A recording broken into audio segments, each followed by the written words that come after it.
Bismillahirrahmanirrahim. Assalamualaikum warahmatullahi wabarakatuh. Hari ini saya akan membentangkan untuk subjek Apresiasi Alam dan Warisan Laut bagi mata pelajaran kod MPU 3312.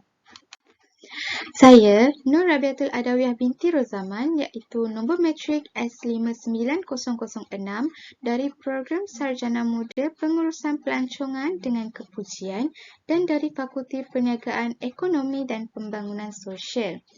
Mentor saya iaitu Puan Dr. Zaliha binti Zainuddin. Saya akan teruskan program kita dengan pembentangan citra. Di antara 6 elemen yang diberikan, saya memilih elemen kesukarelawanan, kerohanian dan keusahawanan. Program pertama yang saya sertai dalam elemen kesukarelawanan ialah program Seminar Kesukarelawanan Kebangsaan 2020 yang diadakan pada 5 Disember 2020 pada pukul 8.45 pagi hingga pukul 1 tengah hari. Program ini bertempat di laman Facebook Live secara online. Program ini dianjurkan oleh Majlis Kesukarelawanan Universiti Malaysia. Program kedua yang saya sertai ialah Forum Bantuan Tanpa Sempadan. Program ini diadakan pada 16 Januari 2021 pada pukul 10 pagi hingga 12 tengah hari yang bertempat di Cisco Webex dan FB Live secara online. Program ini dianjurkan oleh Kelab PK sesi 2020 hingga 2021. Implikasi kepada diri saya dalam menyertai elemen kesukarelawanan ialah mempunyai jiwa kesukarelawanan, mempunyai kesabaran yang tiada tandingan, semangat juang yang tinggi, memperkasakan sifat atau identiti kesukarelawanan dalam diri, mengasah sifat keberanian dalam membantu setiap individu di sekeliling kita.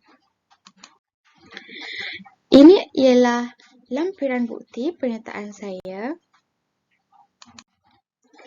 Seterusnya bagi elemen kedua iaitu elemen kerohanian, saya menyertai program Sembang Santai Terus Kekal atau Berani Berubah yang diadakan pada 9 Januari 2021 pada pukul 8.30 malam hingga pukul 10.30 malam.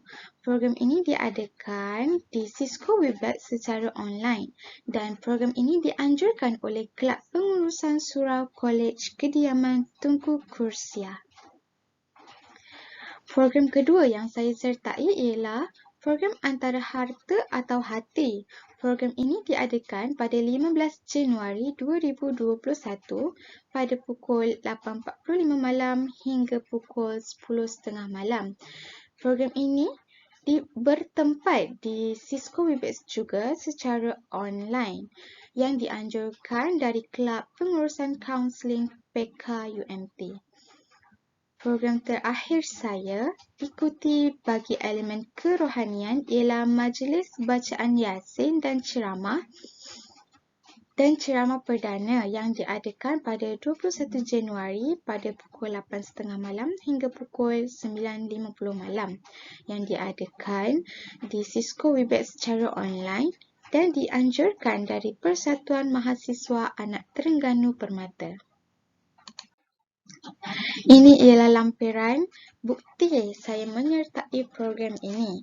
Implikasi kepada diri saya dapat konsisten dalam menerapkan amalan ibadah dan memperbanyakkan untuk berubah mencari kebaikan. Yang kedua, membina kepribadian mulia dalam diri tanpa mengira bangsa dan agama, menjadikan amalan derma sebagai rutin dalam kehidupan. Dan yang terakhir, menzahirkan rasa insaf dalam diri sebelum menduduki peperiksaan akhir semester 1.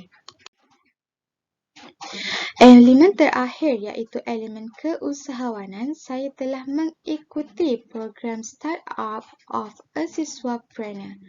Program ini diadakan pada 12 Disember 2020 pada pukul 8.30 malam hingga pukul 10.30 malam yang bertempat di Facebook Live secara online dan anjuran oleh Sekretariat Anak Johor UMT dan Nesegate. Program terakhir yang saya ikuti ialah program Polish Your Marketing Skills on Photography diadakan pada 19 Disember 2020 pada 9.50 pagi hingga pukul 11 pagi dan diadakan di Cisco Webex secara online. Anjuran oleh Jawatankuasa Perwakilan Kolej Kediaman JPKK UMT. Ini ialah bukti dan lampiran saya menyertai program ini dan implikasi kepada diri saya dapat membantu pelajar untuk mendapatkan wawasan sebenar menjadi pelajar dan cara untuk cemerlang, dapat meningkatkan minat dan kemahiran dalam aspek fotografi. Next, saya teruskan pembentangan dengan idea konservasi. Firstly, kita akan menggunakan 2 botol mineral. Next, kita menggunakan gula merah dan juga yang terakhir kita menggunakan sisa-sisa makanan. 2 botol mineral ni digunakan untuk membuat 3 pembahagian. Saya menggunakan botol mineral 1.5 liter. Okey, saya tengok kat sini 1.5 liter. Akan buat 3 pembahagian.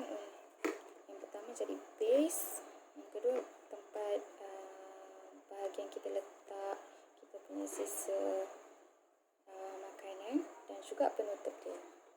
Okay. Make sure pisau korang tu tajam supaya senang nak potong, okey? Okey, kita dah siap potong botol-botol tadi. Jadi ni adalah bahagian base dia. Yang ini bahagian tempat kita letak sisa-sisa makanan nanti. Yang ini pula bahagian penutup dia. Jadi dia jadi macam ni. And make sure penutup botol ni tak sampai dasar base yang kita akan buat tadilah. Dan ni adalah penutup dia. Kenapa kena guna penutup? Sebab proses ni tanpa menggunakan udara.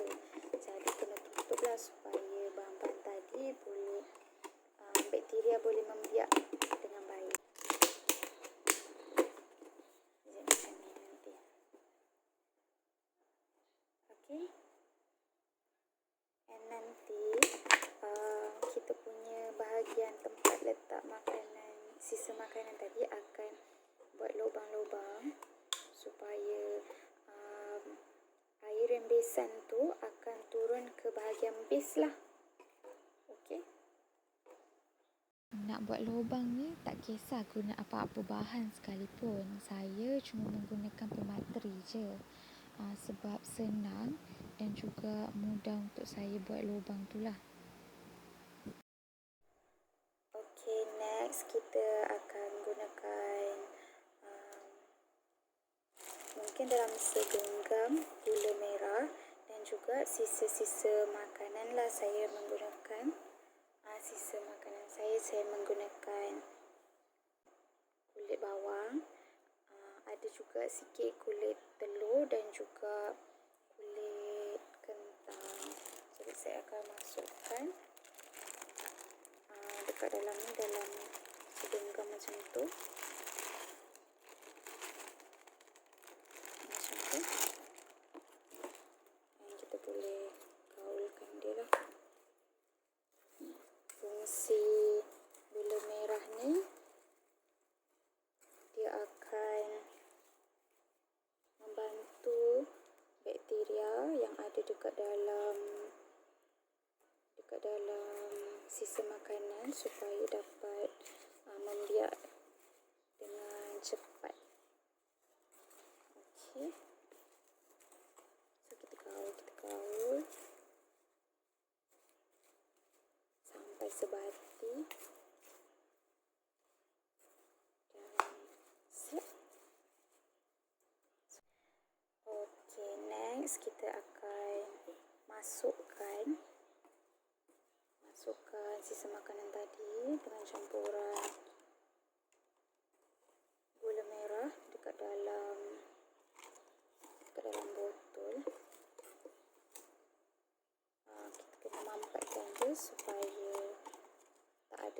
udara yang masuk dekat dalam ni lah. Okay. Sebab proses ni dia memerlukan proses tanpa udara. Jadi kena mampat-mampatkan dia lah.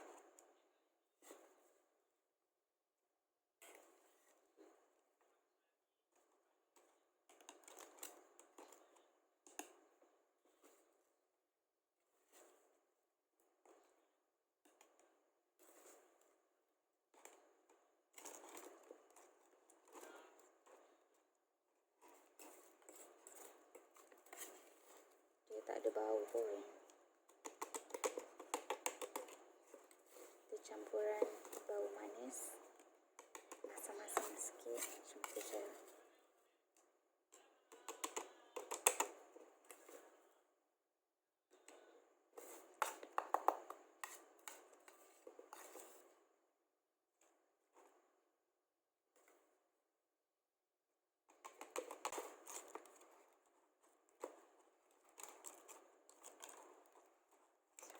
Sampai dia boleh tak ada udara lah, boleh masuk dekat dia. Okay. Air yang biasanya pun dah keluar. Okay. So after kita dah tutup dia, pastikan tutup rapat lah kan. So kita akan make sure kita tulis lah tarikh dia bila, dan tunggu selama 7 hari, dan kita akan pergi ke next process. Okay, stay tuned. Okay, next kita akan masukkan tanah secara berlapisan dengan sisa makanan yang kita biarkan selama 7 hari itu, dan kita biarkan selama 14 hari. Kemudian kita akan start untuk tanam.